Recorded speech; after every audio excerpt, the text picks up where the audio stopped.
Donc, lecture, Taoki, page 94 et 95. Donc, nous allons voir le son est. Le son est peut s'écrire aussi AI, EI ou ET. Le titre de l'histoire, au sommet. Alors, AI comme dans elle, EI comme dans 13, ET comme dans bonnet. Alors, une fois que tu auras décrit l'image, tu auras trouvé certainement beaucoup de mots dans lesquels tu vas entendre le son est. Ici, c'est un aigle. Aigle s'écrit AI. Les chalets. Les chalets, à la fin, s'écrivent ET. Ils ont tous un bonnet. Enfin, sauf celle-ci, un bonnet. S'écrit ET. Il y a de la neige, EI. Donc là, on voit le chalet, etc. Alors, passons ici, dans l'exercice suivant. Lis les mots. Quelles sont les différentes écritures du son est? Le zèbre, on avait déjà vu il y a longtemps, hein. E, accent grave. On peut écrire est, E, accent grave.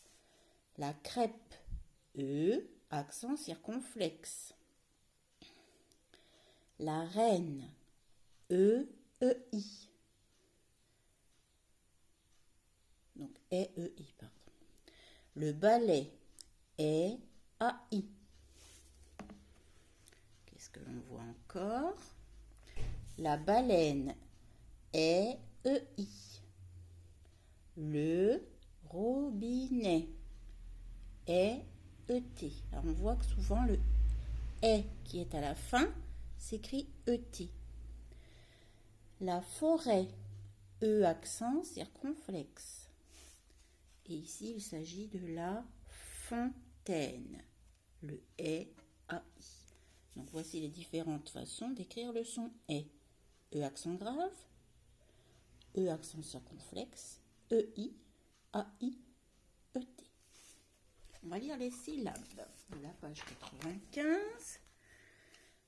Les, ré, R, B, quai, c'est, les, paix, j'ai, chez, té. Attention, mot, des, gai, fou, poids, go, plan, crou, don, voix, mais. À toi maintenant d'essayer de les lire le plus vite possible.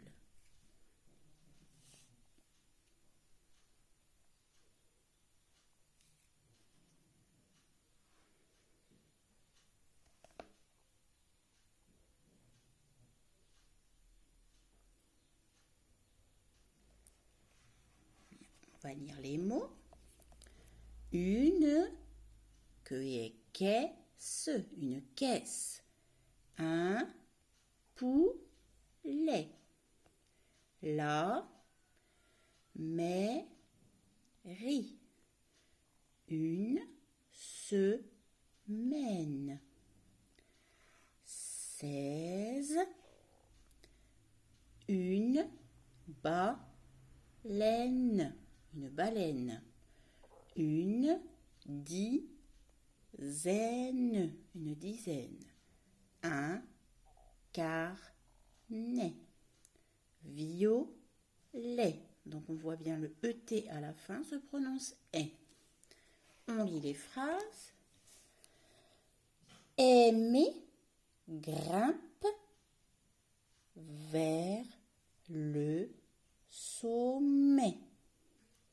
Le frère aîné de Claire, on met une majuscule parce que c'est un nom propre, c'est un prénom. Aime-t-il les madeleines? Aimé grimpe vers le sommet.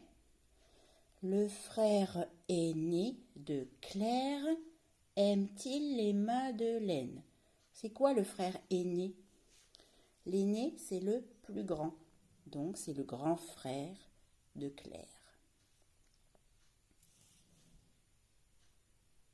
À toi maintenant de lire rapidement les deux phrases en mettant le ton et en essayant de ne pas accrocher les mots.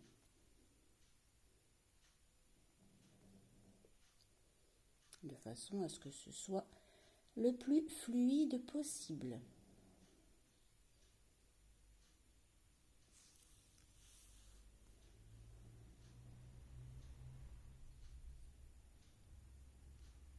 Alors, as-tu bien mis le ton pour la phrase interrogative? On monte le ton à la fin. Le frère aîné de Claire aime-t-il les madeleines? On pose une question. Donc, on change le ton. On monte le ton à la fin de la phrase quand on pose une question.